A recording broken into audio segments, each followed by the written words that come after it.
he's considering of adding, but they're kind of in a flux right now. Well, Is that on what the you referred to? real-time crime center, there's 2 additional positions that I didn't hear him mention, so I wanted to discuss the need for those and the cost of them.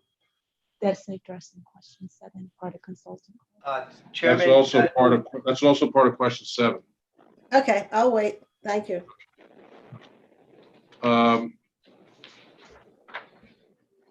Chief of Staff Washington, I see your hand up. Did you have a comment, a question? Or? Yes, no, I just needed to make a statement. I neglected to say at the beginning of the hearing that the city of Wilmington is now in a hiring freeze. And we're also not adding any additional positions for FY21. So you'll see that as we go throughout the additional budget hearings, we are in the middle of a hiring freeze. So we will not be hiring anyone unless it's approved by me and it's you know, an essential service. But we won't be adding any additional positions either. Just wanted to make that comment. All right, Chief, were you done with question 4? yes, sir. Did you have anything else you wanted to add? No, sir. No? Okay. Chief, could you discuss any plans for a new police academy in fiscal year 2021 and the budgetary impacts? Mr. Chair. Chairman, on the academy, we've had an application process that was in that we closed out on March 27th. We have 141 applicants. We had a timeline. Naturally, we were going to begin testing for first the physical and then the written test, and moving on to all the other phases to identify qualified individuals that could become Wilmington police officers. But that timeline has since been moved back because of social distancing, the need for travel, the ability for our officers to do testing, and also interact with these applicants. So at this time, we are looking at these applicants. We're speaking with them. We're keeping them up to date through Zoom, and just making sure that if we can follow through with this process, that they're as prepared as possible to be successful. If you take a look at what our process is about, you know, we're anticipating 15 to 20, but the longer it goes, more attrition. If we stay at our 315 full-time officers budgeted strength, that number will increase through attrition. The timeline, once again, usually takes a year from when you start the process. We were anticipating to have a graduating class on December 18th of this year. Naturally, every month it gets pushed back. It'll move into calendar year 2021. And every month that we push it back, I'm looking at this class. If we are able to go tomorrow, we'd now be starting, in January of next year or February. If you go to the next page, you could take a look at what the cost for Academy with 15 officers, and it's about $250,000. It would certainly go up somewhat prorate to how many officers that we have, and go up with the amount of recruits that we will put into the Academy. Councilmember Turner, do you have a question? Yes, I just wanted to ask a question related to the job freeze, or any of these positions right here essential, or are they a part of the job freeze?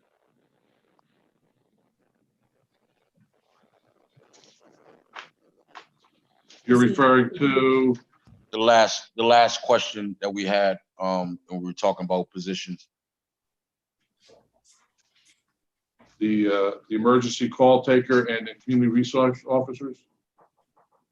Not well, emergency call taker, and I think it was another position, two more positions. I think teleserve operator and emergency operator. Well, I believe these things will be taken case by case basis as far as the necessity. When it comes to 911 communications, we're acting at a budgeted strength that we think is the right size for carrying on public safety, and that would be those are the recommendations that we have in place, and we'll be speaking with the chief of staff to see if we can hire them or not hire them. This proposal was put together prior to the COVID, so I'm acting on places where I think we can save. And if this is passed, I believe they're essential, but that's going to have to be another discussion. Well, as we Chief, see. yeah, Chief, so that question may have been directed to our Chief of Staff to knowing if any of these positions are essential or they're part of the hiring freeze now, since you made your budget prior to COVID. As I stated, Councilmember Turner, in the beginning, we will have discussions with the department heads, and if they deem it an essential position, and then, you know, we're going to take that under advisement. And obviously 911 call takers are essential. I don't see any pushback on that at this time. Okay, so we're saying that none of these positions are part of the job freeze, basically. Well, those particular ones that he just mentioned, aside from the SROs. Okay, thank you. Councilmember Johnson, did you have a question? Yes, Chief Tracy, I as I'm of course going over the budget, you know, I look at every budget line, and it's, you know, from my understanding, I believe almost every position in your department is essential. So, or at least that's the way I'm approaching it. And so looking at this, is there any thoughts about possibly, you know, we don't know when the restrictions will be lifted enough to allow a formal class. Is there any thoughts about an auxiliary police force similar to what you have in New York City, or accepting a class that has officers with already law enforcement certifications, something like that? Because I'm just looking down the line, if we can't, you know, have a class start until early next spring, you know, the city's going to be that far behind. So I just want to know if based on your experience in other cities, if that's possibly an option for the police force. My experience in other cities is that what's a little different here, as we have an open application process in these other cities where you take the test and it's an open application process and we work off that. Here in Wilmington, we have an application process, and once it's done, it expires. There's some things that we can always look at and try to change some of these rules, that we can keep an open application process open and then start an academy when we need it, instead of just waiting year by year. And we can have smaller classes to make sure that even 20 years down the line, we're not kicking the can down the road, that when people retire, I'm not going to have a big class of 50, and when they retire, you have to start hiring 50 back. So those are some of the things that other departments do.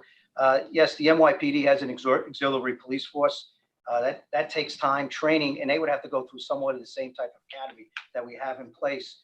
The other thing is hiring officers that have Commission on Police Training certification through the state of Delaware, or other people that we could take a look at. But I know from experience looking at 9 other jurisdictions at this time, and then the surrounding region outside the state, competing against the same pool of officers. We're all competing against them, Councilman. And that's why I wanted to capture this group of 141, close the process, and then get them where I speak to them to let them know where they stand in the process as a police chief, to make sure I'm communicating with them, even if they're not on the job, but to show them the type of job that I'm asking them to come into. But as this prolongs, we'll certainly have to start exploring some of the things that you talked about, and I'll certainly be bringing it to everyone's attention, sir. Okay, thank you. Okay, let's move on, Chief. Discuss the planned use of 2.75 budget in the overtime account categories, and also identify the special events plan for fiscal year 21 and the budgeted overtime impact of those events. Okay, so out of that, next slide, please. So the 2.1 million in overtime funding is used across the various divisions and units within the Wilmington Police Department. It comes out to divisional overtime, including field and patrol investigative vacancies, crisis management and tactical team, which is our SWAT team, drugs, organized crime advice, and K-9 overtime. And then the 135,000 in overtime is a civilian holiday overtime, which covers contractual pay requirements through their CBA for communications division personnel.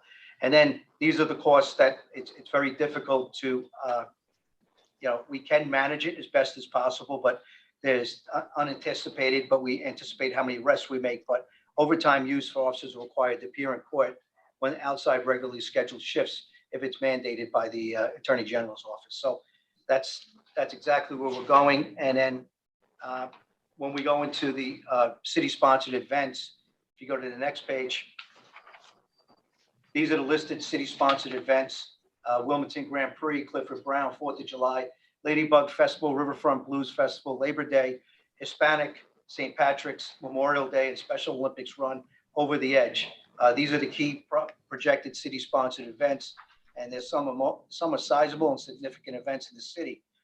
Sometimes there's other special events that are added to the calendar, and we support where we're needed. But if you go to the next page to answer the question on the overtime for special events includes the city-sponsored special events. We deploy Marine units in the summertime, and then we have traffic assignments, parks and recreation overtime. And these events, because of the size of the events, the different needs of each one of the events, how many days they go, overtime costs for special events average between $10,000 to $20,000 per event, depending on the operational needs. Okay, the next question. Discuss the planned use of 1.5 million budgeted in the real-time crime center division, up 800,000 over prior year. And we'd like you to talk about the number of new neighborhood cameras, number of camera operators, and also touch on the cost for the allocated for ShotSpotter. Chairman, once again, these are some of the places that we're probably going to look at some proposed cuts and to be considered in our budget. So the proposed increase to the real-time crime center budget is a result of adding additional neighborhood cameras, adding personnel required to monitor those additional cameras, and to fund the expansion of ShotSpotter. The department is proposed to adding 20 additional neighborhood cameras, but as you can see, we're looking at some cost savings as far as reducing that in half. And then these are some of the areas we're going to get into with the overall savings would from where our original budget is and to our post-COVID-19 proposal where we can find those savings. Currently, there are a total of 9 employees from the vendor monitoring these cameras, and there are approximately 95 cameras in the city at this time. The $241,844 is allocated for ShotSpotter, which includes costs for existing system and the recent expansion that increased the coverage in our city. One quick question. So if you add cameras, you're not adding any additional personnel, or you're using the 9 that you have now? No, that actually would be adding personnel. Chairman Freel, I have my subject matter expert, Inspector Ash, that is part of this project. Would you mind if I have her answer that question for you? No, not at all. Inspector Ash. Good afternoon, Chairman. Good afternoon, Council. In reference to that question, sir, typically the national standard and best practices for every 20 cameras that you add to a camera monitoring center, you want to add at least 1 additional personnel member to be able to watch those cameras. So the budgeted item would be for $562,000, with the cost of the cameras being around $500,000 and the additional personnel member being around $62,000. Councilmember Turner, you had a question? Yes, I just wanted, yes, Chief, if we can go back to question 6. And what is the year to date on the special operation or the overtime that we allotted, especially for I would say the up and coming Jazz Fest that would have took place in June, and any other event that we had prior to July 1 coming up in the spring or the early summer? Overall, Councilman, I would have to get back to you. I don't want to project. I'd like to get you an exact number. If I can, through the chair, get that information over to you on that question, sir. Yes, if you could send that to all of council, if that's possible. Absolutely. Councilmember Dixon? Thank you, Councilman Freel. Just had a quick question on the real-time crime center. So for one, I know you said that the cameras, there is like 95. Is that including, how many are actually shot spotter cameras? Well, right now, Councilwoman, we have a project that's integrating between ShotSpotter and the cameras to pan and tilt. The exact number, I'm also going to ask permission if I can have Inspector Ash answer that question. Yeah, Chairman Freel? Yes, of course. Okay. Inspector Ash? Thank you, Chief. In reference to that question, Councilwoman, we have approximately 30 new cameras installed that give us the capability for ShotSpotter. And can I ask a follow-up to that? Sure. So out of those 30 cameras, that's what's covered, because I saw that there's a subscription amount for $152,000 for ShotSpotter. Is that covering for all the 30 cameras that we have currently, or would that be additional? I think there's two, the ShotSpotter, just recently we started integrating the ShotSpotter into the camera system. And Okay. you know, that's a federal grant to the Bureau of Justice Assistance. We were awarded as a smart policing grant. It hasn't been put into every camera, but the ShotSpotter area that's covered is more expansive than those cameras in the city. So it's pretty much covering most of the areas where we're having our issues over. It's an additional 5 square miles now that we have for ShotSpotter coverage, and that we will have ShotSpotter in areas we don't have cameras. Okay. I hope that helps. No, I Councilman- just saw, I'm sorry, Councilman Freel. Councilmember Gray? Yes, to address what my councilwoman just said, I would really like, you can't give it to me now, but I'd really like an in-depth deployment of the cameras and what condition the cameras are that we've purchased in the past. And I really think this is necessary so that we can make sure that all districts in the city are benefiting from whatever amount of new cameras we get. But I'll take that. Could you send that to all council members, please?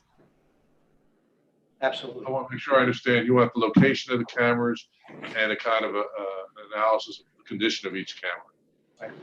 Of the current cameras and locations of them. I mean, not the exact, you don't have to give me the exact corner, but I mean the area, because the communities have one idea of where they think, you know, the cameras need to deploy. And I know the police probably know better of where they actually need to be, but you know, we can have a discussion if we have some idea of where the new ones are going and where the old ones are. I think at this time Councilwoman, we have a camera working group that's represented by both the administration, Chief of Staff Tanya Washington. It's represented by council, and it's represented by the police department. Where we go over those locations and ensure that you're represented in the concerns that we have in that type of forum, instead of publicly talking about where our cameras are and they aren't an exact site. So through that forum, something's already set up, and I'm not sure who's representing the city council at that camera working group, but I can get that name over to you. Who's Okay, thank you. No, I didn't want it to be public, but I thought council should have the information so we can make sure that our districts are being represented. Okay, but my cost saving ideas, I was asking why the 500,000 that's being charged for 20 cameras can't be deployed. You can't have a 5-year capital lease. That would cut the cost by 33% because it was spread it out over 5 years. I believe when we're taking a look at this and how I would have to defer again back to the camera working group as far as whether this could be leased or a one-time purchase and then upgrades to it. So if I can, Chairman Freel, I'd like to defer again to my Inspector Ash. Okay. This is a capital lease though, okay? Understood, Councilwoman. In reference to that, that is something that we can continue to explore with the Office of Management and Budget. And I'd like to just make one correction to a statement that I made prior. I did misspeak with Councilwoman Dixon's question. In reference to the new cameras, we have a total of 63 new cameras, 30 old cameras. So I just wanted to make that correction. So 63 new cameras in the system. Thank you, sir. Thank you. Is that it, Mr. Councilmember Gray? I have another question, but I see there are other hands up, so I was going to let other people ask the questions if you'll come back to me. Councilmember Harley. Councilmember Harley? Can't hear you. There you Sorry go. about that. I was on mute. Thank you. Thank you, Councilman Freel. I have two questions. My first question is that I heard Sergeant Captain Ash mention that the personnel cost would be $62,000 to bring someone in to monitor the cameras. And I guess my question is, one, $62,000 is a good salary. Is that because there has to be a certain skill set to justify a salary of that amount? One, and if not, do you have to hire a professional, or could it be a civilian? And that's my first question. Inspector Ash? Yes, so in reference to that, there is a special skill set that does need to be taken into consideration with that. That is what we defer to the contractor to ensure that we would hire the appropriate personnel. In addition, just to clarify, that would be the cost of approximately 2 personnel, not just one. So that's where we're wrapping in those costs as well. Does that answer your question, Councilwoman? Yes. It would be a civilian position hired by that contractor. It's not a sworn personnel. Oh, okay. Because I, if I remember correctly, that was one of the items that you're considering for reduction. Is that correct or no? We're looking at the reduction of the costs, where we'll be able to get into some of the related costs, where we're looking pre-COVID-19 and post-COVID-19. This is the proposal prior, in red, some of these costs.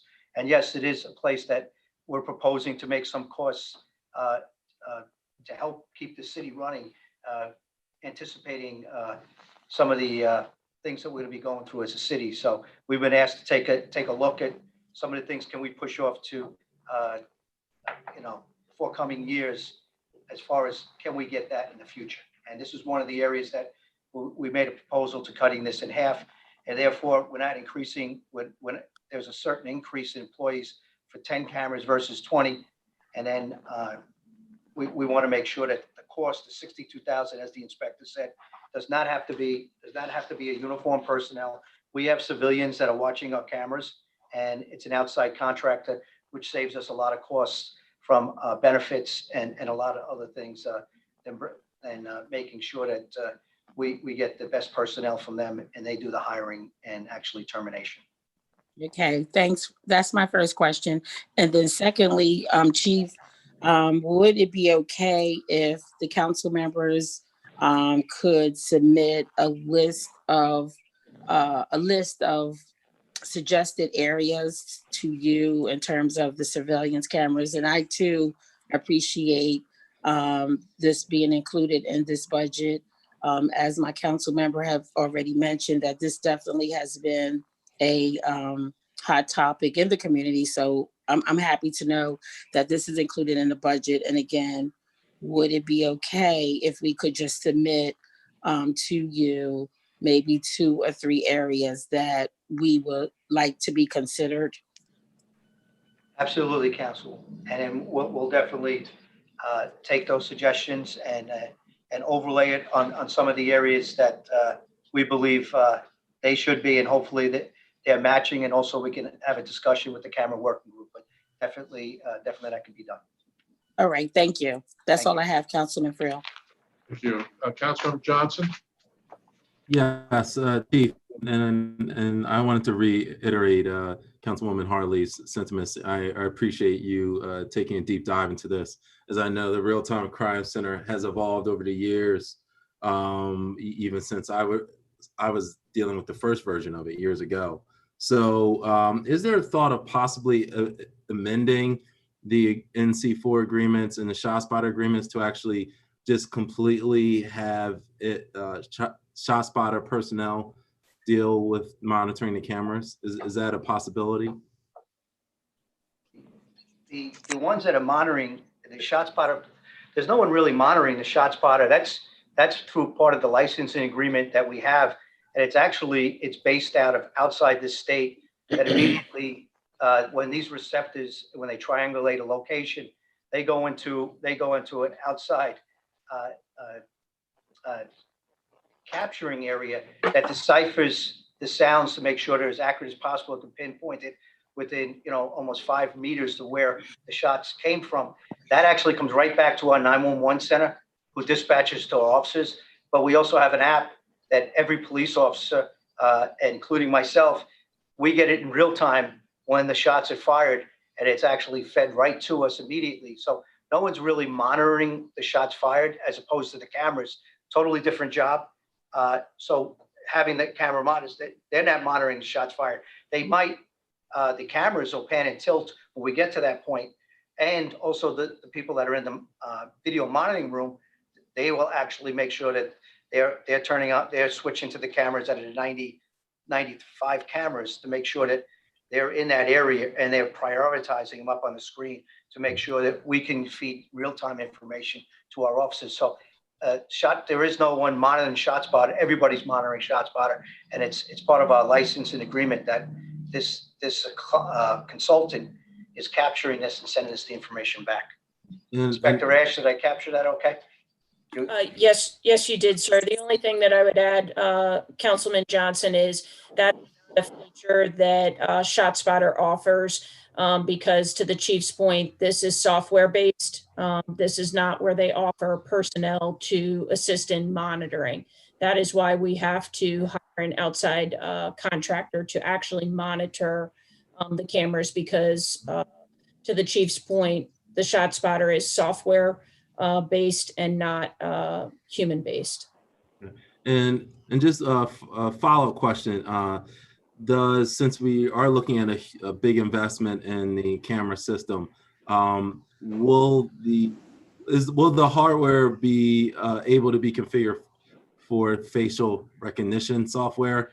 I've been researching a lot of that recently, and I know a lot of jurisdictions such as DC are moving there, New York. So is this something where we're going to have to get a whole new system if we want to move towards that, or can we just modify the existing system? What we're doing, Councilman, what we're trying to do and make sure we do, we're using a Genetech camera that's the camera that can integrate best with ShotSpotter. And also, if we ever have the ability to improve on our IT, that's why we're using those type of cameras. And if we're able to get the type of things that you're talking about, absolutely, I'm all for it, because it's definitely going to help us with public safety. Okay, thank you. Councilmember Gray?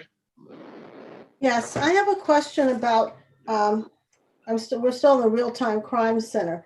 With the consultants, item 10, it says increase to add full-time supervisor and full-time employee. Why is the supervisor and employee under the consultant line? And the other part of that is there's 370,000 for two individuals, 185,000 each for those positions. I'm not, can you please tell me the page you're at so I can better understand the question? Page 10 of 21, under general fund.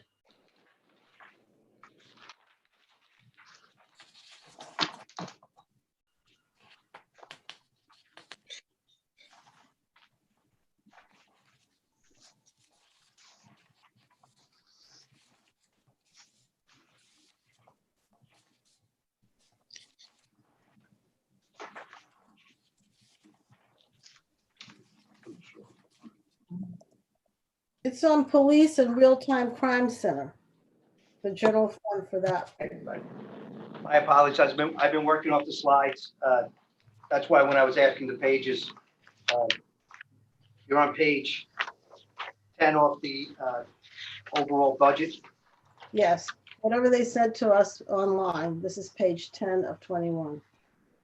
But it's Department Division 323 Police Real-Time Crime Center, General Fund 101.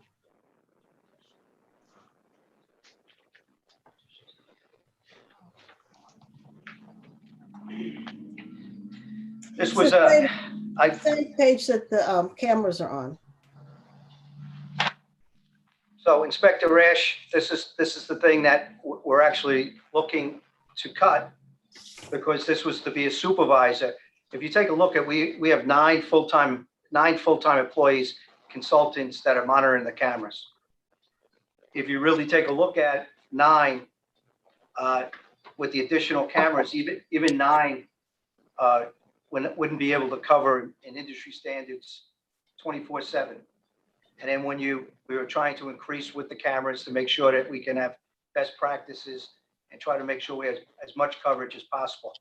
This increase to 1 full-time supervisor was also consultant add to be able to supervise them over 7 days a week, and 1 full-time employee for the additional cameras that we were getting in. So Inspector Ash, can you just add to that, please?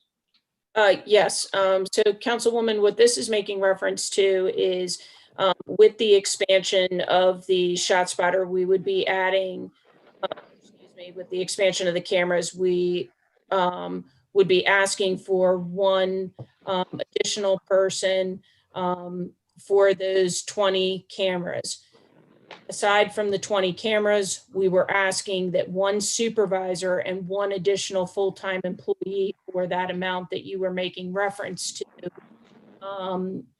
would be added, because at the basis that we're at now, we're at about 95 cameras. So we're reaching that threshold. Please keep in mind that with this funding, that also speaks to any potential increases to the contractual assignment. Typically vendors, in my experience, will do an increase of 2 to 5% on their costs per year. So that may be included in that amount as well. So the total of 432,000 covers how many employees?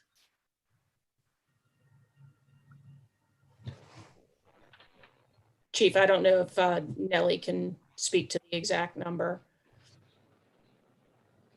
Because the line 20 says staffing to cover 20 additional neighborhood cameras per Tracy for 62,000. But then above that, there's 370,000 for a full-time supervisor and 1 full-time employee.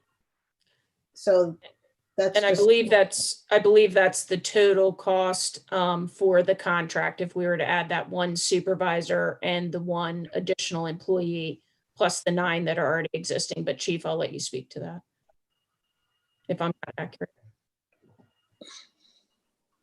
I want to make sure that I give you a good breakdown on that, Councilwoman. So I'm not going to project here. I'll break that out for you, and through the chair, I'll get you an answer on that question for you. Thank you. Thank you. Okay, Councilmember Oliver.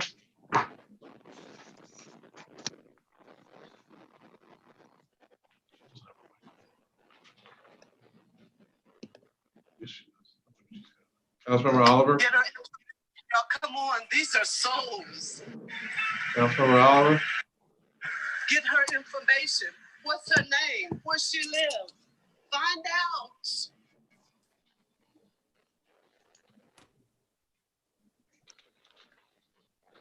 All right, we're going to move on. The next question, discuss the 497,000 budgeted and temporary salaries for crossing guards.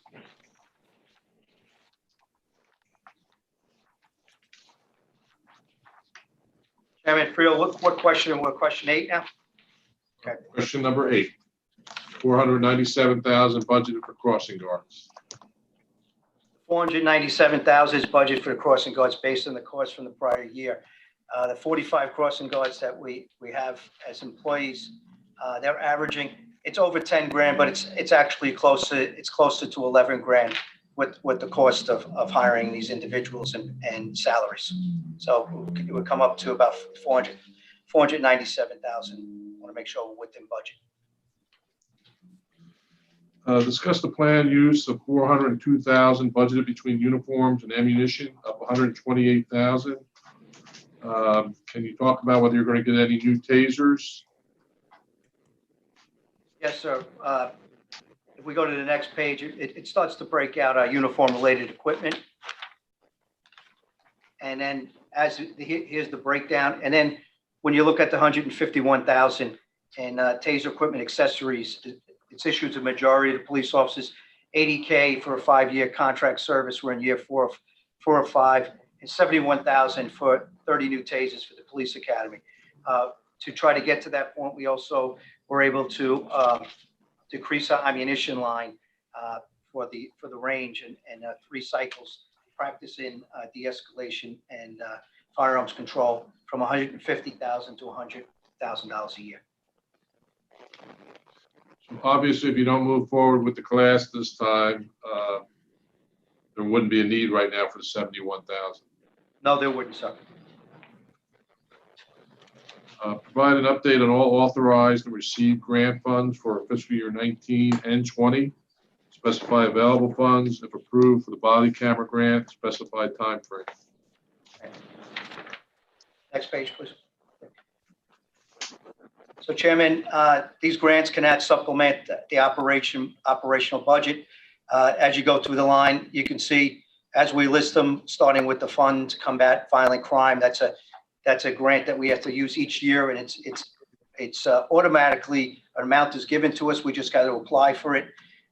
As you can see, 403,000 has been allocated, and our balance is 23,000.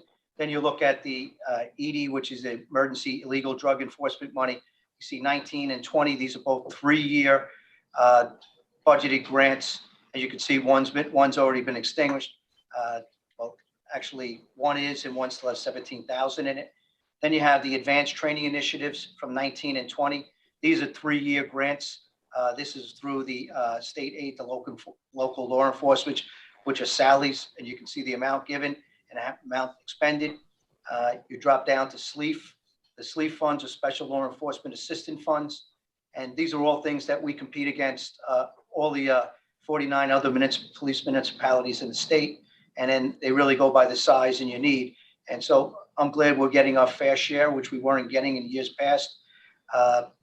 SLEEF funding, as you can see, the initiative, training initiative, DNA testing, hostage negotiation equipment, shotgun upgrades, robot upgrades. These are some of the things that were already resolutions that we proposed to the council that are approved.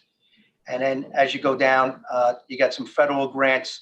The Burn grant, these are 3-year grants for the cold case investigators, and it goes into 19 and then 19 high intensity drug trafficking area. You can see we expended them. And I think I believe the FYI fiscal year 19 HIDER, will start being rolled into the HIDER ATF bit force, which you can see that we've been allocated 53,000. That's going to be coming back again, hopefully. And then the motorized trike and FYI bulletproof vest program. Both of these, the vest program is something as these vests start to reach their shelf life, we start to draw off 50% matching funds, and the motorized trike project. The PO is out, and hopefully we'll be getting that equipment soon. Councilmember Turner, did you have a question on those grants? Thank you, Mr. Chair. My question was, it's either probably directed to the chief of staff, or it may be to the chief. But we had discussion about body cameras prior to this discussion of the grant that you're discussing about in your presentation. What was the reason that we couldn't do the grant, couldn't do the body cameras through through us amending the budget. I think something was mentioned about an agreement with the union.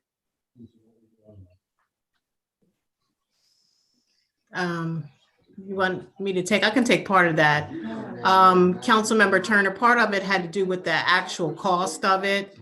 The reason why the chief went through the grant process is because the grant would pick up the bulk of the cost. And if we would have just amended the budget, then the city, it would have been on the city to have recovered the entire cost of the cameras. And it would not have been offset by any funds outside of the city. And as I understand it from the chief, it also, with purchase of the body cameras and instituting that program, you also would have to add some personnel associated with that. So it was never.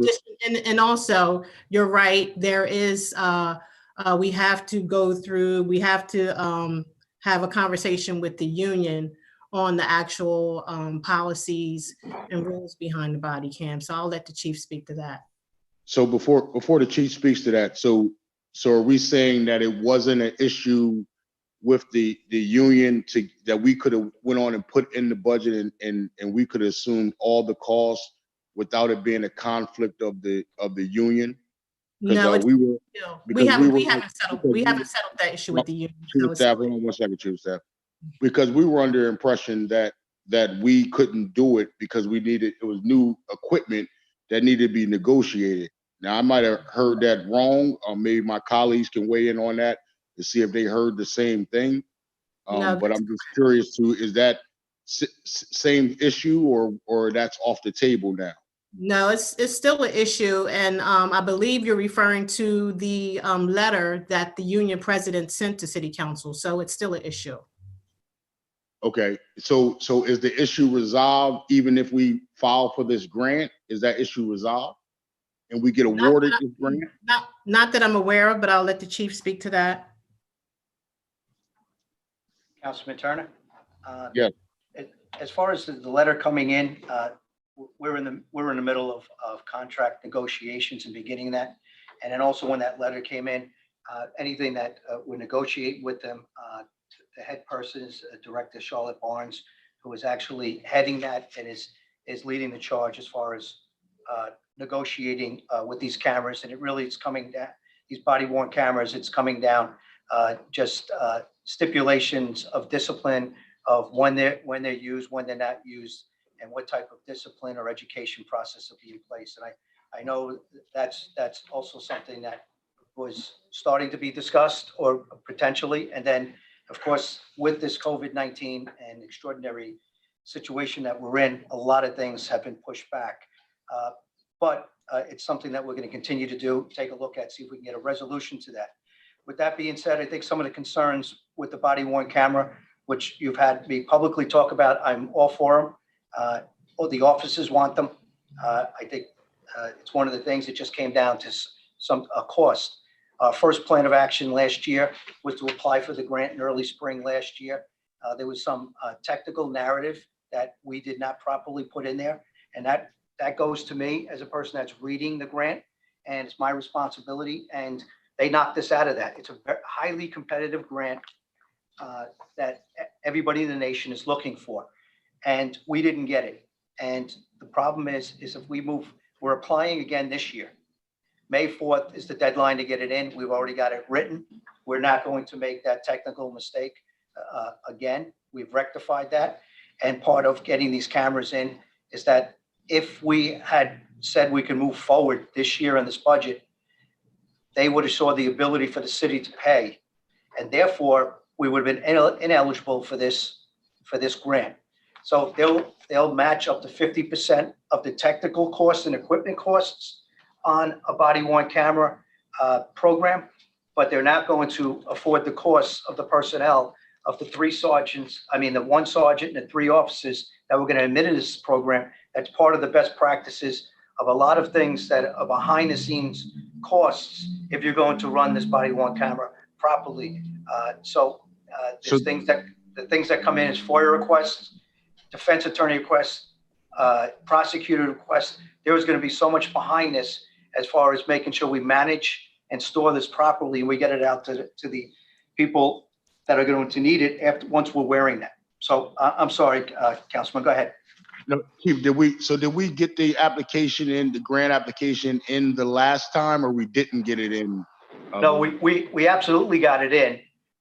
What we did is we missed out on a technical narrative, that we missed out on some language, that we were not going to make that mistake again. We talked about this at the Public Safety Committee meeting, what made us ineligible, but a lot of police departments got knocked out in the first round. We noticed something through the Bureau of Justice Assistance, the COPS office, they put out every year. We've corrected that language, and we're submitting before May 5th for the same grant, which they don't tell you to October 1st if you receive it. My caution is that if we put the money up front and we could show that we can afford these cameras without this grant, that we'll be ineligible for this grant through the BGA because we showed an ability to pay for this. And I think that's something that was one of the debates. Do you want to take the chance of trying to get this grant again, or do you want to put all this money up front and then you're ineligible for the grant? We're weighing some of the things that we can help and be fiscally responsible, and where we're going to get the money from. So I think that's a lot of things that went into the decision. And and once again, Councilman, I definitely would have loved to be able to have these body-worn cameras, but I also notice a significant cost, and there's some strategy we're trying to use to make sure that we can get them and minimize those costs if we can get this grant. Thank you for that, Chief. Now, Chief, is that a yearly grant? So that was last year we put in for that and got ousted by the first round, or? Yeah, we got ousted. We actually were knocked out with a lot of other police departments. But even if we got that last year, we wouldn't have been able to start implementing this, be awarded the contract, and we'd be awarded the grant. And then we had to do a budget amendment to make sure that we can come up with the matching funds, and then a budget amendment to increase our budgeted strength. So we probably would have had to done that if all things being perfect, getting the grant, we probably would. They tell you you're not notified if you receive it until October. So that would have been of October of 19. And then we would have had to come back before the council with a budget amendment asking for all these things, but at a lesser cost than fully funding it on our own. So are we saying that same time frame is now too? We won't know until October of 2020, and then we'll still have to do an amendment. I would hope it would happen earlier, Councilman, but I just want to manage everybody's expectations that they're telling us, and what we know when they were awarded this grant to some of the municipalities throughout the United States, that it didn't come out till October. So Chief, since that time when we put the application in, which would be a year from today, how many police-related shootings have we had in that time frame? Police-related shootings, we have 2 this year, and 1 in July. So that would be 3 in over a year's time. And we speak of COVID. I heard COVID being used a lot during this budget hearing. We talk about COVID. During this time, during the COVID experience, we had 1 police-related shooting. So hopefully we don't have any more, but we as council are dragging our feet, and the police department and the administration are dragging our feet talking about a grant when we could have had an opportunity to protect 3 incidents from the police and the community standpoint. And now we're sitting here talking about we might be awarded this grant in October, have to do another amendment that will take us into 2021. I think that we need to be thinking serious about, do we need to go ahead and put this bill for us as a city now, than waiting on a grant that we don't know if we're going to possibly get. If we don't get that grant, it's not a guarantee that we will have any money supporting these body cameras, and we'll be right back to the same state as us making a decision on us purchasing these body cameras for our police officers in our community.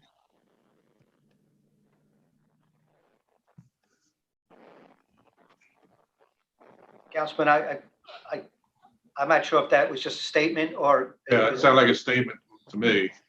So I hope I answered the question as best as possible. I understand your concerns, which are all our concerns. Okay, I did want to say that if someone from the public would like to speak and make comments at the end of this hearing, you can go ahead now and raise your hand, so we know that you're waiting to have your 3 minutes. Chief, let's go ahead and move on to the last two questions. Discuss the budgetary request for 4 additional vehicles to be added to the city's fleet.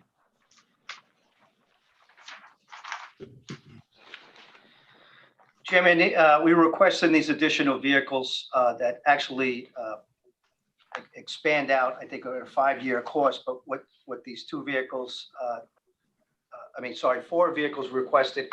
We also looked at, this is a place that can we look at trying to avoid post-COVID, looking to find additional savings in our budget.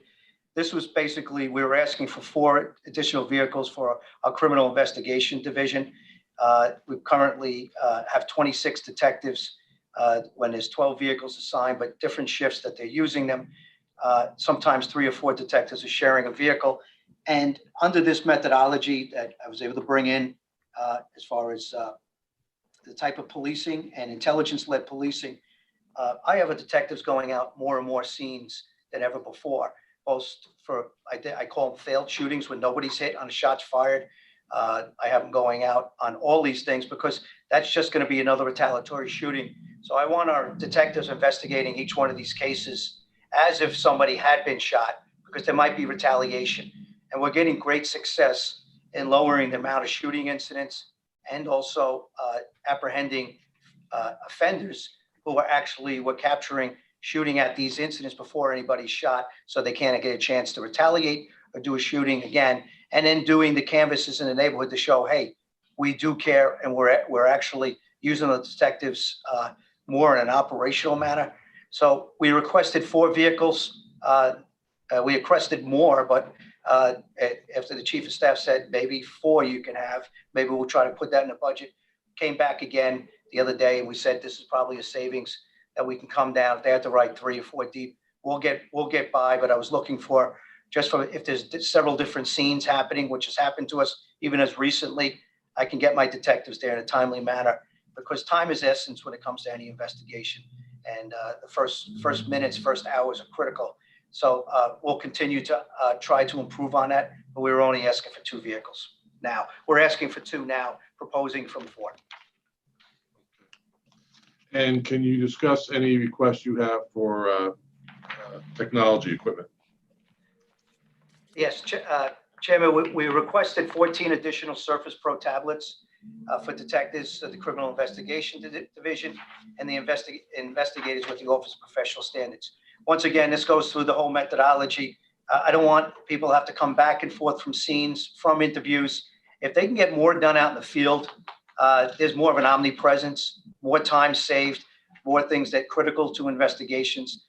And my investigators, I talked about the criminal investigation side, what I'm expecting from, but everything's about integrity and our internal affairs and our legitimacy of a department. I wanted to offer the same thing in my Office of Professional Standards, because they are going out doing interviews where they're actually interviewing people when it comes to civilian complaints and obviously internal investigations of our offices. Okay, and of course, the last question is the organizational charts, which council can review at their leisure. I'm going to ask once again, is there anyone from the public that would like to make comment in regards to Wilmington Police Department's budget for fiscal year 2021? I'm not seeing any hands. I hope I'm doing this right. Okay, that concludes our hearing for the Wilmington Police Department. Chief, I want to thank you and your staff for coming in, answering all our questions, and for the service that your entire department performs for the citizens of Wilmington. You're greatly appreciated. Thank you, Chairman. We're going to take a break. We're going to take a break now. We're going to come back at 6 o'clock, and we'll hear from the Wilmington Fire Department. Thank you all.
Give me another problem. Your mic on?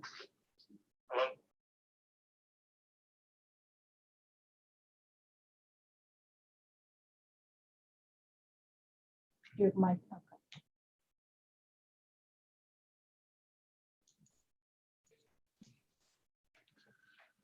Good evening and welcome back to this session, this April 15th session of Wilmington City Council's Virtual Finance and Economic Development Committee meeting.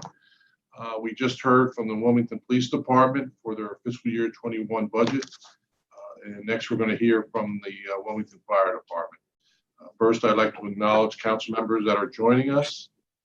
Council President Hanifa Shabazz, and these won't be in any special order. Councilmember Linda Gray, Councilmember Loretta Walsh, Councilmember Michelle Harley, Councilmember Rashima Dixon, Councilmember Yolanda McCoy, Councilmember Zanthia Oliver, and Councilmember Chris Johnson. Just quickly go through the format again. We'll have a brief presentation by the Office of Management Budget, and then we will turn it over to the Chief of the Fire Department for any presentations, and then we will get into the questions and answers for the Fire Department. We have a time limit of 90 minutes for this hearing. Once again, I'm asking council members to keep their questions to budgetary matters. Any programmatic or constituent issues can be addressed in other forums. Any questions that we don't complete in the time allotted, council will have the opportunity to review the response by the department and follow up with our Chief of Staff, Marshall Bassnight, and the department director. At any time during the hearing, citizens can raise their hand, and at the end of the hearing, they will be allotted 3 minutes to speak. I do ask that they keep their comments to the budget that we are reviewing.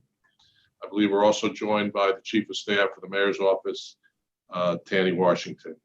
All right, so at this time, I'm going to go ahead and turn it over to the Office of Management Budget for their presentation. Good evening, Chairman Freel and council members. Again, just before we begin, I want to remind everyone that. Just go ahead and introduce yourself, Rob. Oh, hi. My name is Rob Winkler. I'm the Assistant Budget Director. Okay, so again, just want to remind everyone here that the budget details that we're going to be presenting here are based on the original budget, which was developed prior to the COVID-19 pandemic. So the chief will be discussing any revisions to that during his presentation. All right, if we could move, thank you. The FY2021 general fund budget, as you can see, is 26 million, which is down $147,000, or about 0.6% from the FY2020 budget. Personal services, which account for about 85% of the department's budget, are up $21,000, or about 0.1%. However, material, supplies, and equipment is down by $183,000, or more than 20%. Total staffing is 161 FTEs, or full-time equivalents, all of which are in the general fund. 156 of these are sworn personnel, and there are no staffing changes for FY 2020. All right, if we could get the, thank you. Okay, so let's drill down a little bit on the major funding changes for FY 2021, beginning with personal services, specifically the salary increases. So for FY 2021, we've included a placeholder 2% COLA. Combined with steps and the related changes, this results in an additional cost of $349,000. Note, however, that this does not include the costs of the proposed Local 1590 contracts, which are currently in arbitration with the Public Employment Relations Board. So offsetting these salary increases are almost $325,000 in net benefit savings. The largest component of this decrease is the state pension contribution pass-through, which is budgeted to decline by over $1 million. This is due to an equal and offsetting reduction in the pension contribution revenue pass-through, which is provided by the state. So due to this reduction, the city needs to make up the pass-through revenue loss by increasing its own pension contributions. which leads to the second item here, a $680,000 increase in the actuarially determined old pension plan contribution. Okay, so moving on to MS&E changes, the largest of these is a $137,000 reduction for one-time items that were completed in FY 2020, which includes the outfitting of fire engines and ladder trucks. Similarly, the budget includes a $55,000 decrease in consultant costs, mainly due to the completion of the biennial promotion process, which was budgeted in FY 2020. And finally, overall debt service decreased by $42,000, which is mainly due to the savings from the proposed refinancing of existing debt. So that actually concludes my summary of the fire department's FY 2021 budget. If you have any questions, I can take them now. Okay, I want to go ahead and welcome Chief Michael Donahue and any staff that he has with him at this time. Chief, are you with us? Chief, I believe you're muted. Yeah, just getting used to these types of meetings. Good evening, Council Chair. Good evening, Council. With me tonight, I have my Deputy Chief, Gabe Pabone, my Battalion Chief of Support Services, Carl Ziffel, and my Deputy Chief of Operations, Jerry McCaffrey. Okay, I guess we can just get started with the first slide. Yes, sir. Go ahead and move forward. Okay. Okay, the vision of Wilmington Fire Department is the vision of Wilmington Fire Department to continue to provide the citizens of the city of Wilmington with the highest level of life safety, emergency services, and property preservation. This will be accomplished through intense training, public education, prompt response, and compassionate emergency care. Over the past few years, or over the past year, we've done considerable things to improve our services, and I will be hitting on a few of these. Our top three priorities: secure funding to continue the renovations to all city fire stations. Over the previous year, we were able to totally renovate Station 3. We still have 3 stations that need to be renovated, so we will still be going forward with that project. Secure funding to replace fire apparatus and develop a replacement cycle for replacing apparatus in the future. Again, in the previous year, through the capital budget, we were able to secure 2 new engines and 1 new ladder, and they were placed in service. We still have a ways to go on our apparatus replacement, but we will continue to seek funds and replace the apparatus as needed.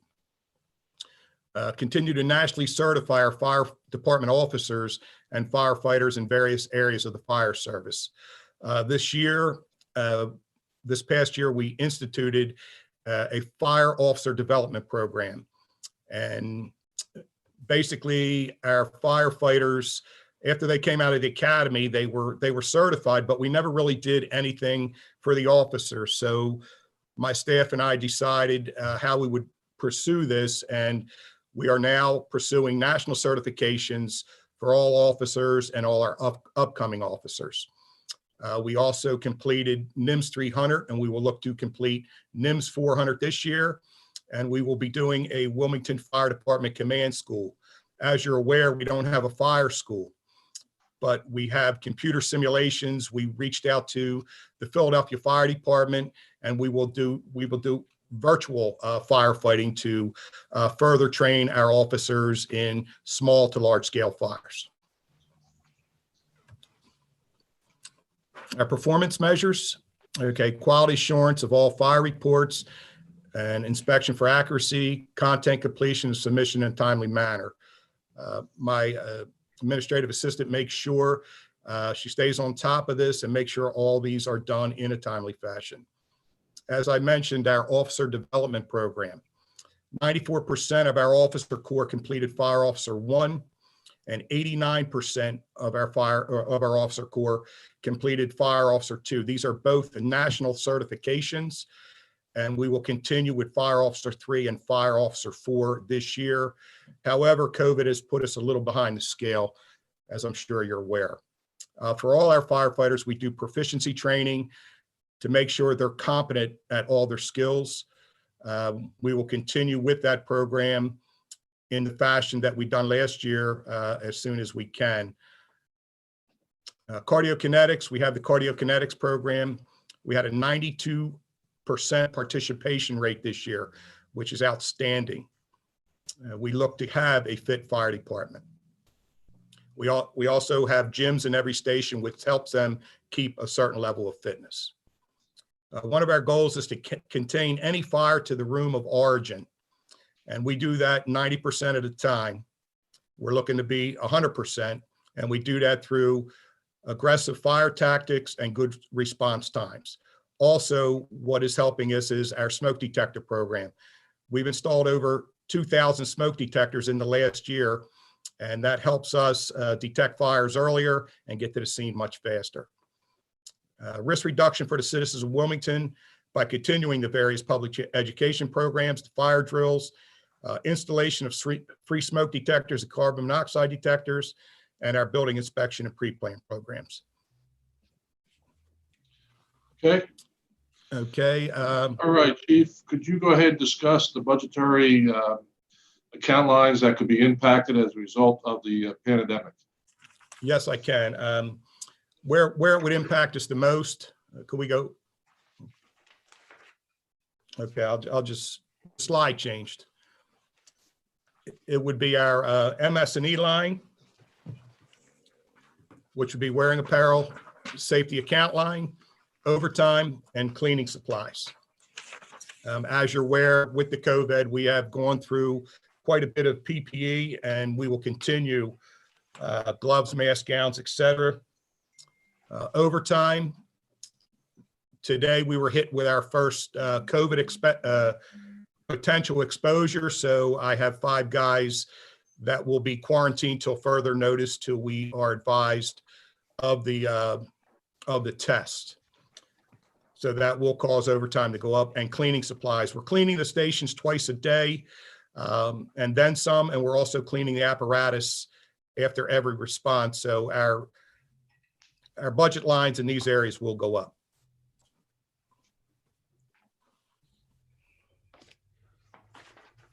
Okay, this, I don't know if Rob's going to handle this, if he's still on.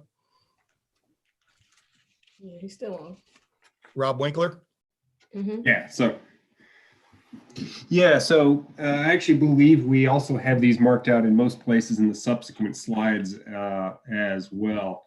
But in our discussions with both the chief and the chief of staff, we came up with several items that we believed could be reduced. And I believe, Chief, you may be able to speak a bit more as to each one of these individually, but collectively there was over $200,000 here that we think may be possible to pull back from the original proposed budget. A lot of these are related to, as the chief mentioned, to the new class. There's a few other items here, like the guns for the fire marshal, admin overtime, that are also can be pulled back beyond that as well. Chief, anything particularly you want to add about any of these individual lines, or do you want to hit them when we get to the specific slides? I think it would be better to hit them when we get to the slides.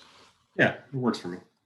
These are under discussion at the present time. Is that correct? Correct. Correct. Okay. All right.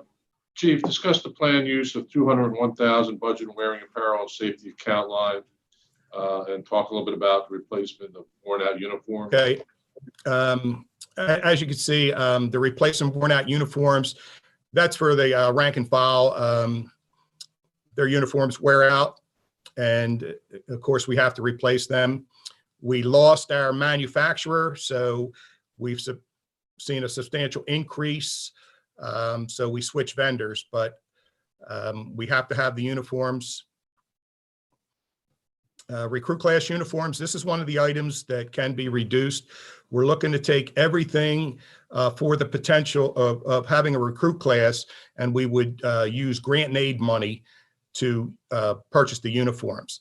The replacement for protective equipment for firefighters, and that's all the PPE, gloves, hoods, boots, things like that, that just wear out over the course of what they do for a living. The protective equipment for the recruit class, again, $103K. This is also something that we would use grant and aid to purchase. Protective equipment for the fire marshal. That's just some of the things that they need to do their jobs. Certified police officers, new holsters, things like that. And the replacement of handguns for the fire marshals. We can hold off another year if need be, and that's another area that can be reduced. Okay, I see a question by Councilmember Oliver.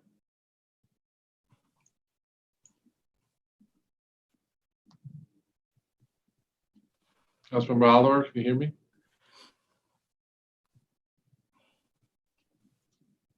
Keeps muting their mic. But Go ahead, Councilmember Oliver.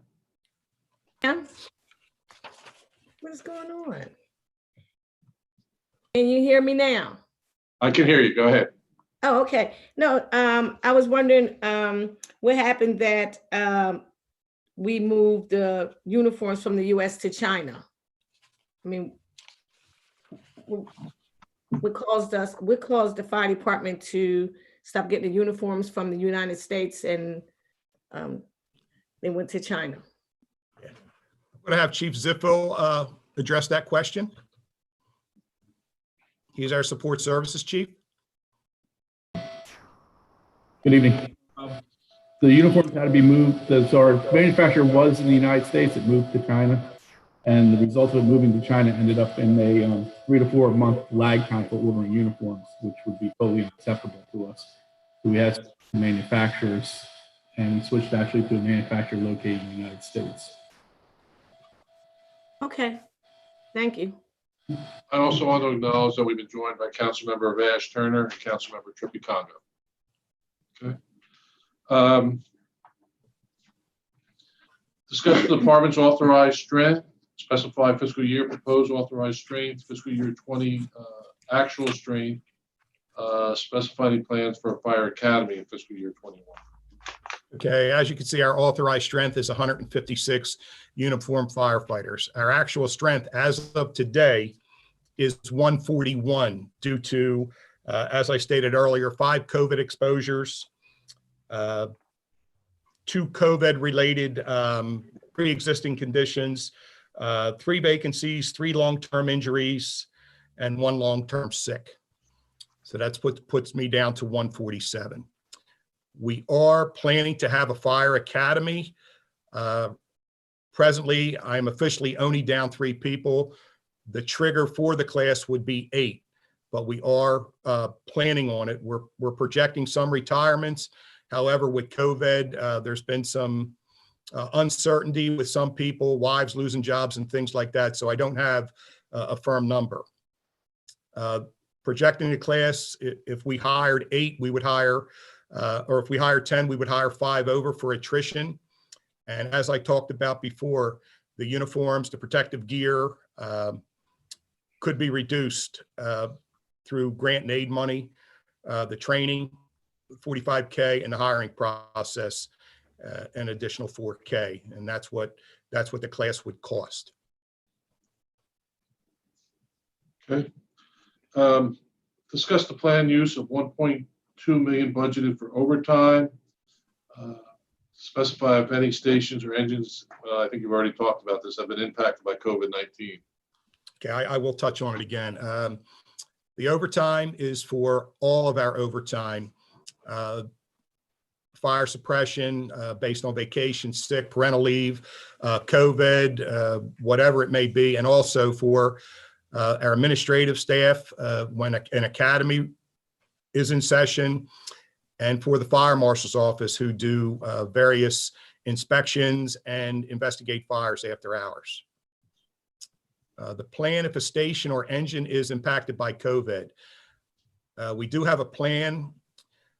If a station or an engine is infected, that's secondary to the actual personnel. But as what happened today, as soon as we were notified, the members were taken out of service, sent home for a 14-day self-quarantine, or until we hear about the testing, whether the testing was negative.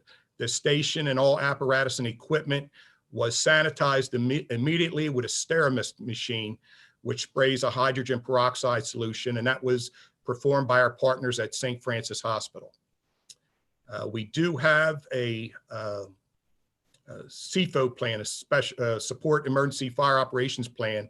If our staffing levels fall below sustainable levels, meaning I lose a lot of people to COVID. There's 2 levels, and right now we are not even close to one of those levels, but if we fall to certain numbers, basically we would change their shift to a 24/48 instead of their current 24/72 work schedule. And if it fell even farther to below 100, we would go to a 24 on, 24 off, which would significantly increase the amount of overtime we'd have to pay them. But right now, we're doing okay. We only have 5 that are affecting us. Councilmember Johnson, do you have a question? Councilmember Johnson? Councilmember Johnson? Gotcha. Sorry about that. Gotcha. Yes, Chief. And I think that the public is always, knowledgeable about, I think police safety, but do you have these numbers at your fingertip about what the fire incident rates are over the past 2 years? Are they improving? Are they staying the same? Are they getting worse? Just to give an idea on just how effective your fire marshal's office has been, because I know they've been out there, they're doing the carbon monoxide, program. And so is there any way you can quantify that, just the fire incident rate this past fiscal year versus 2 years ago, and well, where we are now? Total incidents are on the rise, but that's mainly due to the medical aspect of the service. Fires are down. I don't have the numbers at my fingertips right now, but I can say there is a correlation between the efforts of the suppression members and the fire marshal's office putting in all these smoke detectors. Fires are definitely down, and I can get you the numbers for that. Okay, yes, that would be great, Chief. And so, in terms of the fire marshal's office, is the program where they go to the actual scene of the fire, is that a new program? Well, are you talking when a working fire happens? Yeah, after the fire, because I even my own neighborhood, I recall, you know, 1 or 2 months ago, they came knocking door to door, and it was nice to see. Yeah, we do that. We have 2 programs. We have the Sound the Alarm program, which we will saturate an area of the city, and we will go door to door and put up smoke detectors. And these events, sometimes we'll put in 500-600 smoke detectors in one event. We had one planned for next week, but we had to cancel due to COVID. The other program we have is called Operation Recheck. Anytime we have what we consider a working fire, we go back to that neighborhood and we saturate a 3-block by 3-block area, go door to door, put in smoke detectors if they're needed, and also drop informational packages off with door hangers with information in a bag. And now we're also doing that with our interest card for people who would be interested in becoming firefighters is also in that packet. So fires are down, but we will be doing Operation Rechecks and Sound the Alarm as soon as we can. Great. Thank you, Chief. You're welcome. Okay. Chief, discuss the planned use of $120,000 budgeted for contracted maintenance. Okay. The repairs to equipment, that's basically our SCBAs, our breathing apparatus, the compressors we have to fill those breathing apparatus with air, our ladder testing, all our motor vehicle rescue equipment. It all has to be serviced, and we have that under contract to be serviced to keep it in tip-top shape. Repairs to structures, as you're aware, we have numerous stations, and we have contract maintenance for the HVAC systems, our ice machines, our Plimavent system, which is our diesel exhaust removal system, our door lock tracking system, where we can tell who comes in and out of buildings, and our security cameras. We have $30,000 for our marine units. We have 2 boats, which have to have annual maintenance. Our bigger boat is a little more expensive. It has to be pulled out of the water. It has to have the jet serviced. It doesn't have propellers. It's kind of like a gigantic jet ski, so we have to have a special service on the jets, and we have to replace what's called the zincs, the sacrificial metal, so it doesn't attack the motor or the boat itself. So that's where the 30K goes to. Okay. Discuss the 90,000 budgeted for the travel and registration fee lines. Yes, the new recruit class, the 35K, that's something we can reduce if we use grant and aid. The 30K is for all our EMS recertifications, anyone that wants to go to Delaware State Fire School, college reimbursement, conference fees. We also have to have a certain amount of continuing education units for all our EMTBs, and that's where that 30 grand goes. The 5 grand is for all our various membership to the various organizations we're in. Some are to keep certifications like the NFPA, but these are things that we need. The New World Conference is our telestaff conference that was canceled this year, and the FDIC is the trade show that we go to every year in Indianapolis, which was also canceled this year, but this is something else that can be reduced. We can't take money out of grant and aid. We just wouldn't be able to go.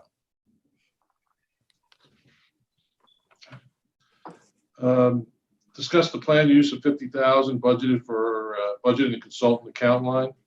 Okay, we have two. Our cardiac kinetics program, which I talked about, we go to cardiokinetics. Each member goes individually.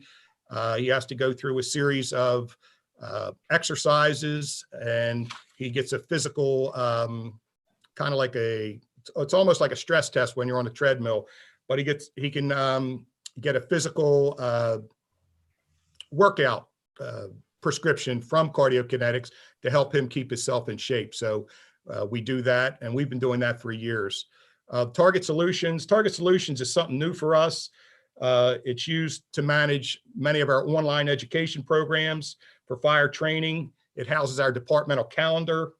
All our departmental forms are on Target Solution, and we can send informational messages to our members when they're on duty or off duty. So it's a great program that gives us a lot of versatility. Discuss the available amount of state grant and aid funds remaining and the amount funding anticipated for fiscal year 2021. Okay, as of today, we have 700,000 remaining in grant and aid, and has to be used for specific things. And this is the grant and aid I'm talking about that we could fund the majority of that rookie class through, and that would be about I believe it was $165,000. It is unknown if we'll receive any funding this year with what's going on. It's hard to say. Last year we received 201,000, but it's uncertain if we'll receive anything this year. Chief, do you have to encumber that 700,000 by any certain date? No, sir. Do you have any requests in this year for state funding, state bond bill money or anything? We were looking at money for an engine. Okay. I don't know if we'll be successful with that. Right. Okay. Discuss the plans for promoting the Fire Explorers program. Specify number of participants in the last 2 years. Okay, we kind of scrapped what we were doing with the Fire Explorers and how we recruited firefighters.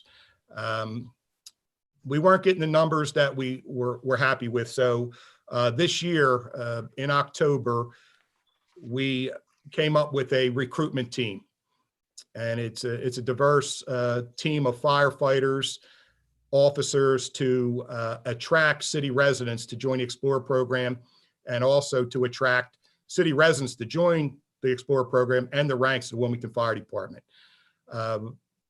In the past, we only recruited when we needed to recruit, and our numbers just dwindled. We weren't very diverse, so we decided we had to take another look, and we put together a plan. Again, I discussed this in one of the committee meetings. Our goal is to attract city residents to join the fire department. We have over 80 interest cards already, and we haven't even started technically recruiting due to COVID. We are putting the final touches on our website for the recruitment process. That was also backed up, but we have started the videos, and we are putting that website together, and hopefully it will be out May 1st. The present number of recruits we had was 13, and only 3 of them were city residents. Now, is this the group that, what are they, 16 and older? 14 to 20. And with a 14-year-old, it's not somebody that we could push on to the fire department. So the Explorers isn't really the answer, what we're looking for. We have to attract more people than just 13 Explorers. So we've already had a couple events canceled. We're looking into doing some things online, recruitment sites that are online to try to start recruiting people. But you know, we have a good plan. Actually, one of your staff members, Rahima Jabbar Bey, sat in on a meeting, and she was help to us in coming up with some various ideas on how to do this. Councilmember Oliver, did you have a question? Yes, can you hear me? Yes, Yes, I I can. can. Okay, I was wondering how many, when he said 3, he said only 3 so far from the city? Yes. 3 recruits from the city, and I was wondering, with the total number of interests that you have, how many are diverse? I don't have that number in front of me.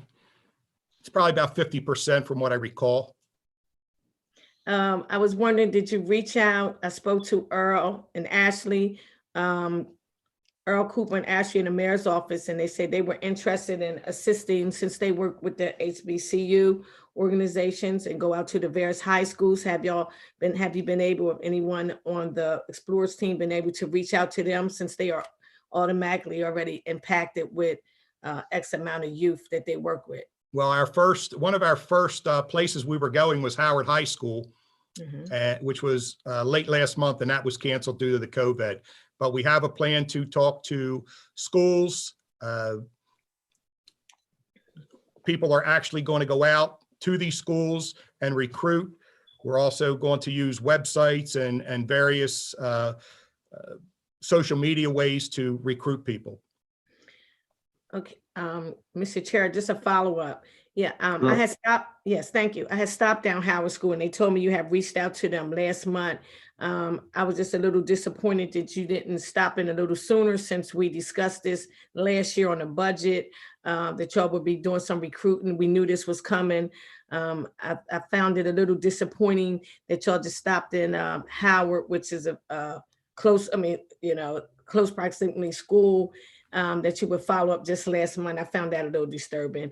But I would like to give you credit for the smoke detectors. A lot of individuals in the 3rd district were very pleased with the program that you did with the smoke detectors and the carbon monoxide. I received several letters. I wasn't able, I didn't send them over to you, but I did respond to them. So I think with the smoke detectors and the carbon monoxide, your office did a great job with that. And I did see you guys out in the streets on the boots, with the boots on, knocking on doors. So, kudos to that. But I think you could do a little better with just some recruiting. We will do better, and we will continue with our detector program. And when we do that, council will be emailed to where we're going to be when we do our large sounding alarm programs. Thank you. And I had sat down and spoke to Dr. Bay in reference to following up with the fire department. Okay, but I'm gonna leave it at that now. Thank you so much. You're welcome. All right, Chief, can you discuss the proposed budgetary technology request and the benefits to the efficiency of the department? Okay, I already touched on the Target Solutions, and what we're talking about here is our mobilized technology. It's our inspection and pre-plan program, and I'm going to let Chief Pabon It's basically his project. He is the deputy chief of the fire marshal's office. I will let him talk on this. Chief? Good evening. You guys hear me? Yeah. Excuse me, sir. Okay, so as the chief stated in one of the first slides, one of the performance measures is to help reduce the risk of fires to all citizens, visitors, and also firefighters and anyone who may be operating in the city of Wilmington. Mobilize is a software that helps us do that. It improves our department. It supports our fire prevention efforts, our emergency responses by providing information about buildings, any structural safety issues. It helps us with fire safety inspections, pre-planning for buildings. It assists us in conducting new construction inspections, whether they are sprinkler system, fire alarms, any type of building inspections. It helps us create pre-planning and perform routine building inspections. The software allows us to know any hazards that are in the building, any hazardous materials that are in the building, any fire safety violations, any structural defects, and also it helps us issue violations on the spot, follow up with them, and also email those violations to the necessary departments. Some of the type of violations that we issue range from business license permits, obstructed means of egress, fire protection systems that are not being maintained. Daycares, all of our daycare inspection is inspected through this software. Just to give you an idea, last year we went live with Mobilize July 1st, and to date we did 1,500 inspections using Mobilize. We were able to issue 1,200 violations, get those violations corrected, and it gives our guys a tool to do these inspections in real time from any device that has web access.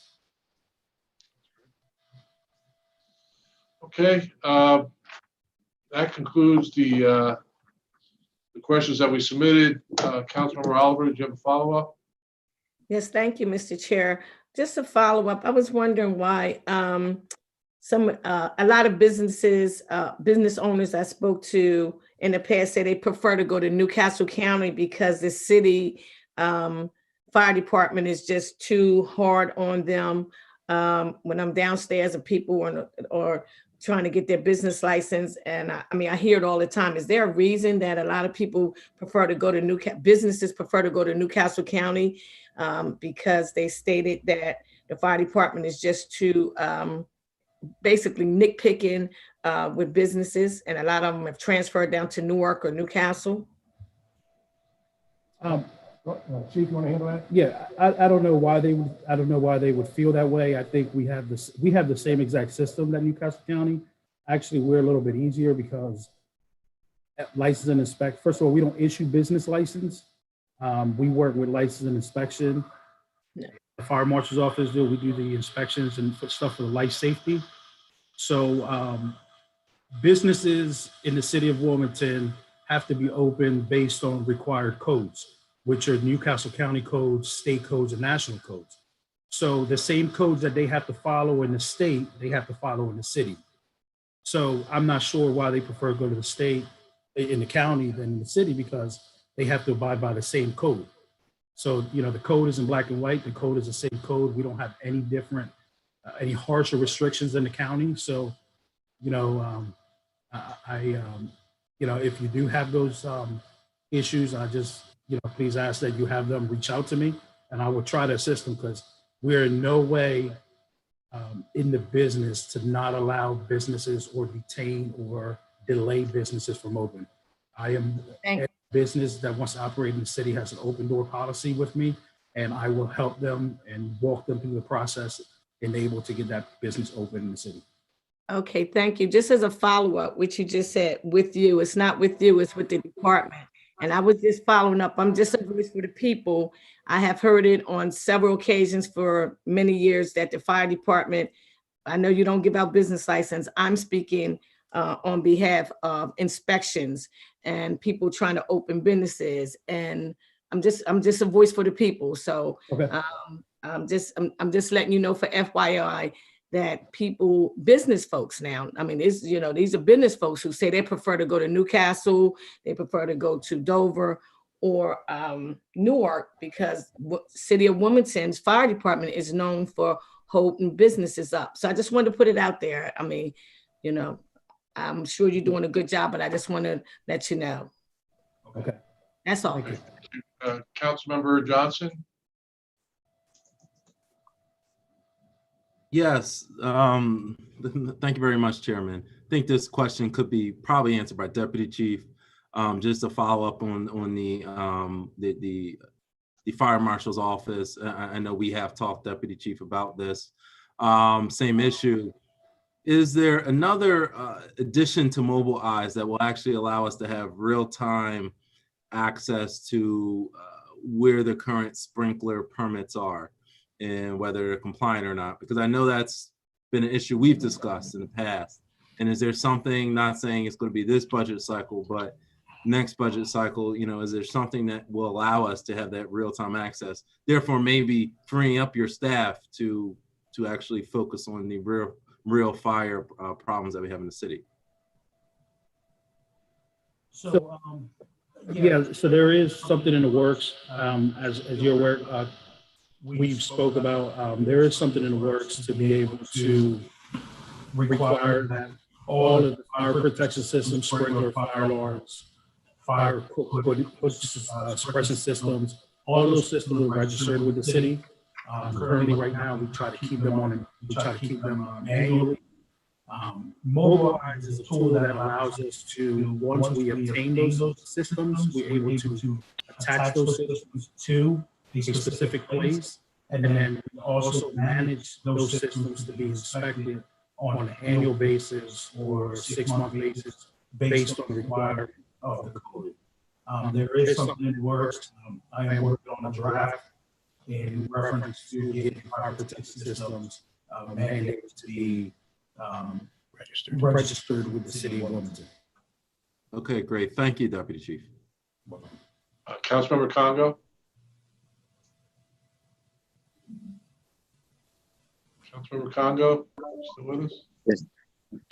Yes, thank you. Thank you, Mr. Chair. Chief, how important when the recruits are going through their training, how important is the physical, like the physical fitness part of their training? Could you say that again? You were a little scratchy on that first part of the question, sir. The physical preparedness of your recruits as they're going through training. I know sometimes some of them may not pass that portion of the training. If they fail, they're relieved from the class, right?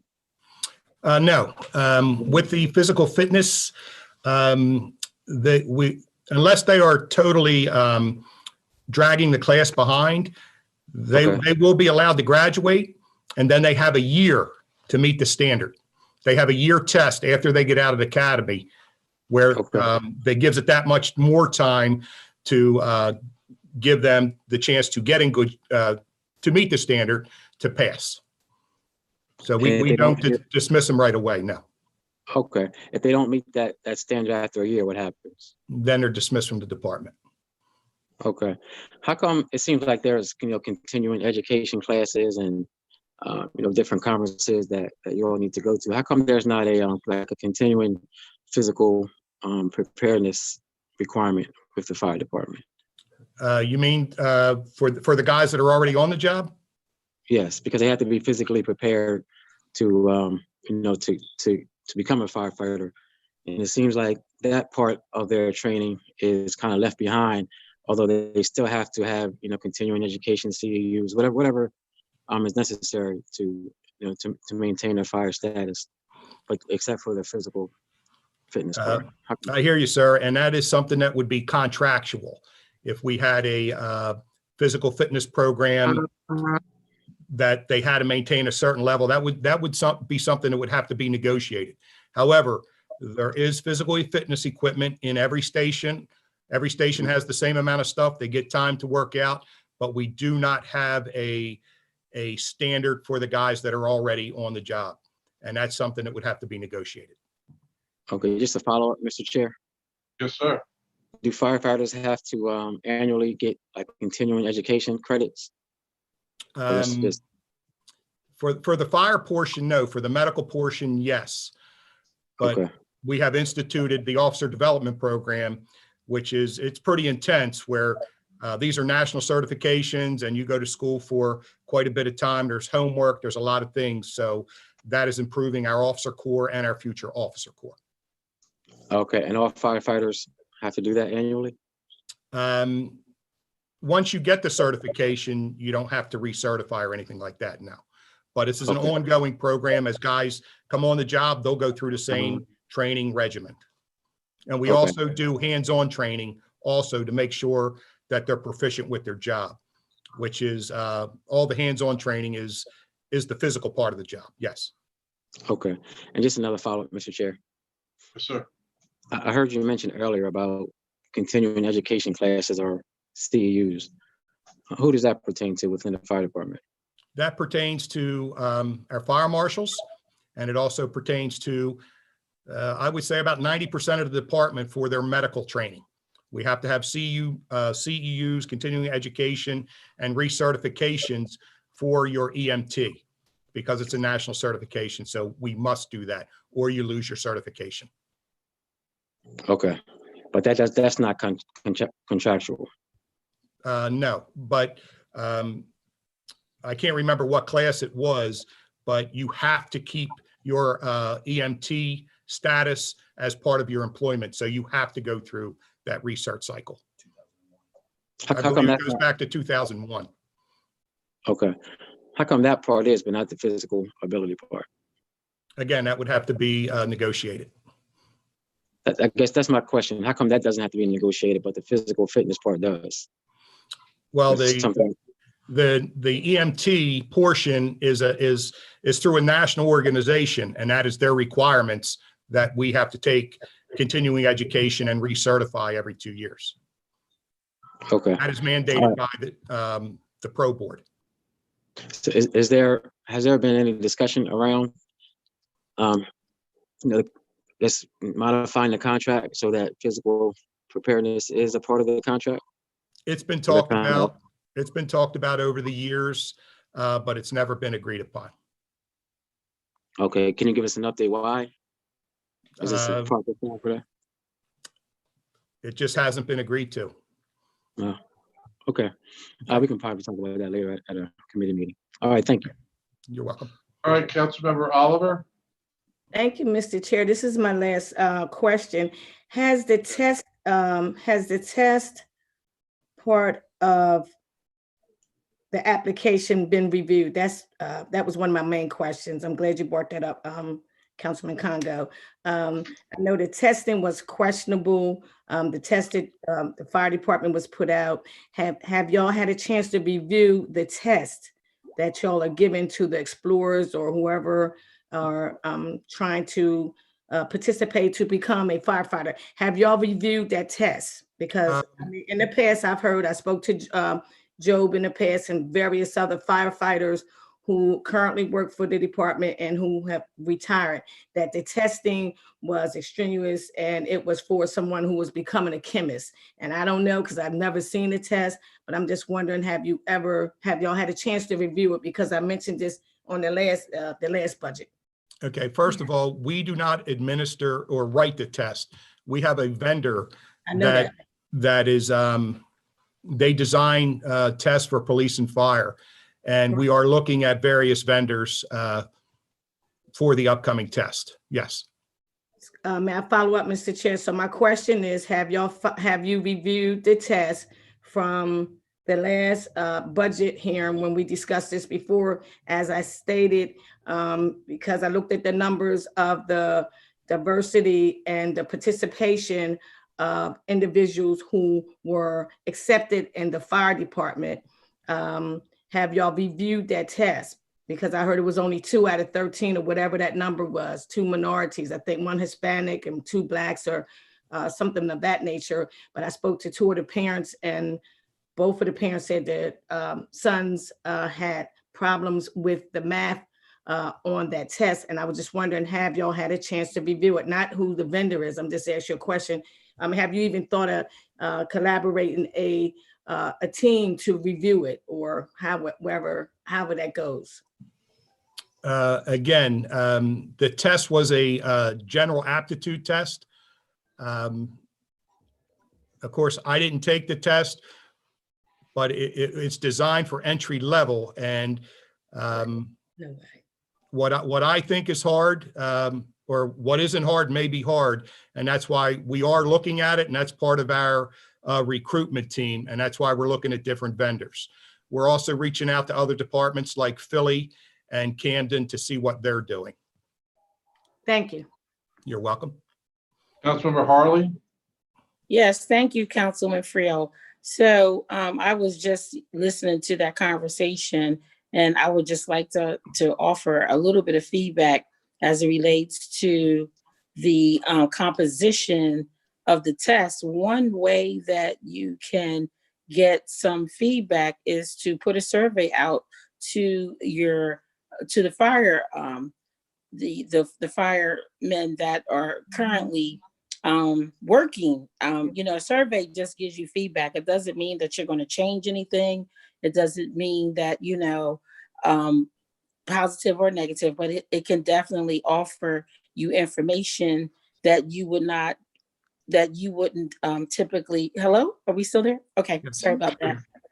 So I just wanted to offer a suggestion in terms of the test, since Chief, you haven't seen the test or reviewed the test, but I think you could get a very good gauge on what people think about the test. Do they think it's too technical? When you think about being a fighter, I wouldn't think that, having a background with science, technology, engineering, math, would be required, not too extensive. So I just thought that could be a suggestion to put a survey out to the current firefighters. Thank you. Good point. Good point. Understood.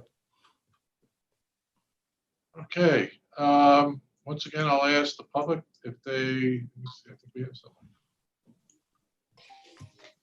Okay. We're going to start the public comment section, and the first speaker is Mr. Owens. Mr. Owens, I want to remind you, you have 3 minutes, and I'm going to ask you to keep the topic to the fire department's budget. Thank you. Can you hear me? Yes, sir. Hi, everyone. I just want to say thank you for allowing me to speak. My name is Kobe Owens. I'm a resident of the 1st District, and I just want to speak to the Fire Explorer program. As a person who went through it for 4 to 5 years of my life, it's an amazing program that gives young inner city children hands-on experience with both the physical and mental aspect of what the fire department has. During my time there, I worked my way up as deputy chief. And during that time, we did outreach to community centers, to schools, but also partnering with other the volunteer fire companies to bring just more awareness to this in different districts, school districts. And I know the school board, Brandywine School Board, was very active in helping us recruit people who ended up living in the city. So I just want to say that it's a great program. I'm glad that you're refocusing in on it. I know for a few years it kind of died off, but also please don't forget to reach out to the community centers. We were able to get a lot of kids from there when I was there. We ended up getting a total of 17 kids from the city out of the 23 who was in the program back in 2011, 2012-ish. Thank you. That's it. All right. Thank you, sir. Appreciate it. Is there anyone else from the general public that would like to make comment at this time before we close out?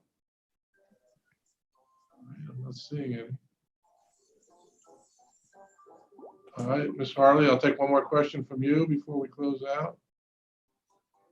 Councilmember Harley? Oh, yes, sorry about that. My All right. my question is, oh, sorry. Oh, boy. I am actually on my telephone. Sorry about that. And my phone Right. just fell. So my last question is to the chief. Why are you considering changing vendors? We're just looking at different vendors, different testing agencies, and we're looking at other departments that are experiencing similar problems with diversity. Okay, which is good and great.